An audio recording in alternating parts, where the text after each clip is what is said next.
touchdown. The next generation of Android's biggest-selling smartphone is here, and with it comes a sexy new stablemate, the Galaxy S6 Edge. After months of leaks and endless speculation about what the differences between the two models will entail, it is time to separate fact from fiction. So if you're in two minds about which new S6 will suit you best, then look all this review. Displays, straight or curved? The standout difference and biggest talking point about the Galaxy S6 and Galaxy S6 Edge is visual. Galaxy S6 5.1-inch flat panel, 2560 by 1440 pixels, Super AMOLED display. Galaxy S6 Edge, 5.1-inch curved panel, 2560 by 1440 pixels, Super AMOLED display. From a purely superficial perspective, the subtle curve to the Galaxy S6 Edge gives it a clear advantage. It simply looks cooler. It also means the headset is the first to have no bezel on either side, and this makes it slightly thinner than the Galaxy S6 as well. The curves do bring some additional functionality dubbed information stream, night clock, edge lighting and people edge. The first two were on the Note Edge and, as their name suggests, scroll information or the time along the edge. Meanwhile, People Edge is triggered by a swipe from the top right side and brings up most frequent contacts, while Edge Lighting can tie calls from those people to the color which lights up on the side of the phone when it is face down. Yes, none of these are revolutionary, and I doubt many will place the S6 Edge face down just for the side light, but it will no doubt be opened up to third parties and has the potential to be really innovative as time goes on. Then again, those bowled over by the S6 Edge also need to consider three practical factors: how prone will those sides be to accidental touch input in hand, will the glass edges make the handset less durable, and how much protection can cases realistically offer? Aside from the curves, both the Galaxy S6 and S6 Edge have identical main screens and, as expected, they step up to native 2K panels from the 1080p resolution seen in the Galaxy S5. Those happy to squint at their screens may just about to make out the benefits here, but the real difference will come from the enhanced brightness and contrast levels both phones bring. Samsung arguably produced the best smartphone displays seen in any phone last year, and both the Galaxy S6 and S6 Edge look set to carry this on.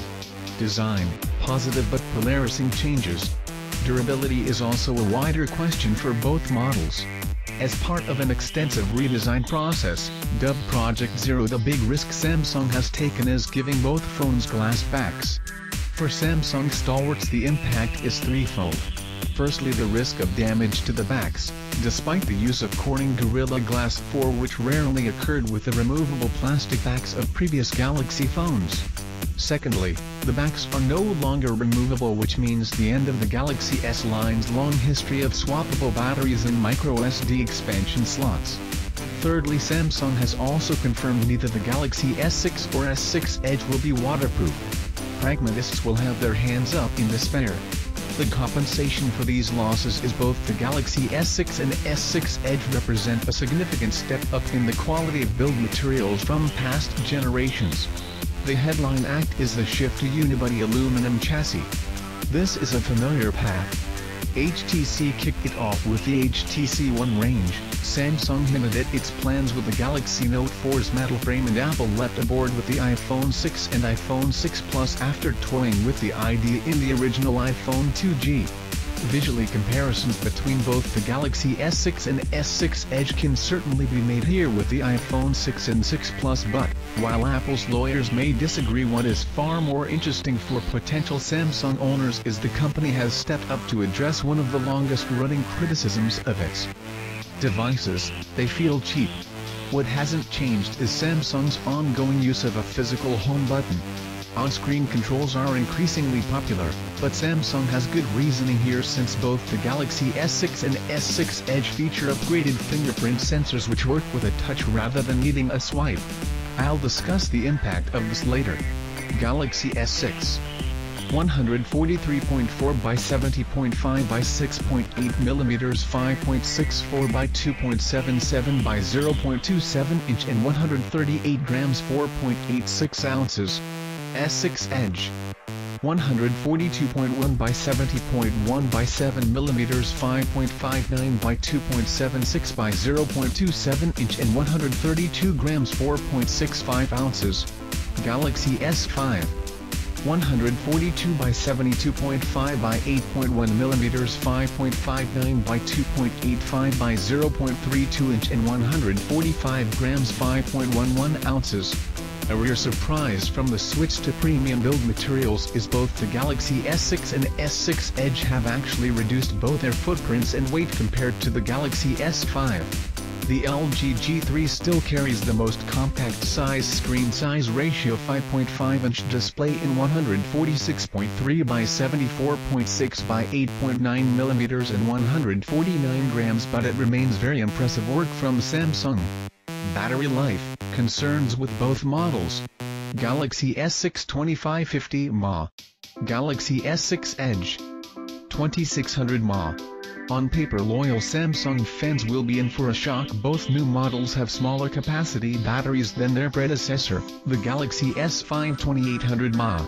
The good news is Samsung boasts that the move to its own Exynos 7420 chipset is 35% more efficient, as is its heavily optimized new version of TouchWiz. Then again, Samsung has strangely made no announcements with regards to battery life expectations. So when combined with the loss of the removable battery, I hope this doesn't mean the historical strength of Galaxy S devices is going to become a weak point. Of some compensation is quick charging, up to 4 hours use from a 10-minute charge and built-in wireless charging, which is compliant with both Qi and PMW, the two major standards. Still, this won't appease those wedded to their replaceable batteries. Performance, game-changing hardware moves. Here things get exciting. Both the Galaxy S6 and S6 Edge share the same Samsung Exynos chipset, breaking from Qualcomm as its primary supplier for the first time since the Galaxy second 2. Exynos 7420, CPU quad-core 21 GHz and 1.5 GHz CPUs. GPU Mali T760. This is also supported by a meaty 3GB RAM and 32/64/128GB internal storage options. What are the takeaways? The big news is that Samsung has a chip which both differentiates it from the Qualcomm Snapdragon Herd and which claims to be more power efficient. The gamble for Samsung is compatibility. As NVIDIA found with its Tegra chipset, Android apps these days are primarily coded around Qualcomm compatibility. It has led to a number of major apps failing to work without patches. Samsung assures this will not be a problem, and we are sure that it will have looked at all the major apps, but it could strike smaller app makers and cause problems to users who find those apps essential. Watch this space. Elsewhere, the logical step to 3GB of RAM is welcome, while increased internal storage options may pacify those saddened by the loss of the microSD slot, but don't count on it. Software, TouchWiz trimmed. Credit to Samsung having addressed build quality concerns. It has also focused on cutting out ongoing problem 32, the bloat and inefficiency of TouchWiz. I'll need time with both phones to verify whether Samsung's speed claims, 40% faster, bear out, but what is great to see is TouchWiz so stripped down. Just S-Voice and S-Health will be installed by default alongside Facebook, WhatsApp, Skype and Microsoft OneNote and OneDrive. There is still the Galaxy App Store, but Samsung does run exclusives here which are popular. Having dealt with what isn't here, what also deserves attention is the system-wide integration of fingerprint security. Samsung's new Pay service, aptly titled Samsung Pay, will get the main nods, but only time will tell if it can match up to Apple Pay or Google's own impending revamp of Wallet. On paper things looks good. Samsung claims it will work with NFC-compatible registers, plus magnetic secure transmission technology by holding the phone near a traditional card swipe reader. Furthermore, Samsung boasts it will be accepted at over 30 merchant locations versus Apple Pay's 200,000 at present. Time will tell if this is the breakthrough Apple rivals need, especially if Google's revamped wallet complicates things in the eyes of consumers. Still, Samsung Pay is off with a bang and will launch in the summer in the US and South Korea. Dates for Europe and China have yet to be announced. Cameras, potential industry leaders. The Galaxy S5 camera was good, but quickly surpassed by the optics of the 16MP Galaxy Note 4, so Samsung has noticeably stepped up its game with both the Galaxy S6 and Galaxy S6 Edge sporting the same new sensor. Galaxy S6 and S6 Edge, Sony 16-megapixel sensor, f1.9, optical image stabilization, LED flash, 4K video. Front-facing 5MP camera, 1080p video. As Apple has ably demonstrated with the iPhone range, however, image quality isn't purely about sensor size, and Samsung has taken notice, promising to have reduced the over-sharpening seen with the Note 4. Samsung also states that both models can open their cameras and be ready to shoot in less than 1 second.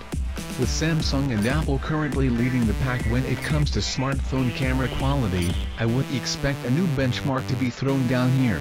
Price and availability, fat wallets only. Given that so much is even with the Galaxy S6 and S6 Edge, I expect the overwhelming response would be that the slicker design of the S6 Edge would see it win out in users' affections. Unfortunately, that is unlikely to bear out in sales due to one major factor: price. Samsung Galaxy S6 32GB €699, 64GB €799, 128GB €899. Samsung Galaxy S Edge 32GB €849, 64GB €949, 128GB €1049. Starting at €699, $782 sounds expensive. A 16GB iPhone 6 is $649, but EU pricing always includes 20% sales tax, and US prices are normally lower in any case. Still, what will take breath away is the premium on the S6 Edge. There's some logic in Samsung emphasizing the premium nature of their models, but ultimately they are something of a risk. In 2014, Samsung was hit by both Apple at the high-end and cheaper Chinese brands, most notably Xiaomi at the low-end. Should you opt to take the plunge, there are 4 color options: white pearl, black sapphire, gold platinum and green emerald, and both models go on sale April 10th in no less than 20 countries.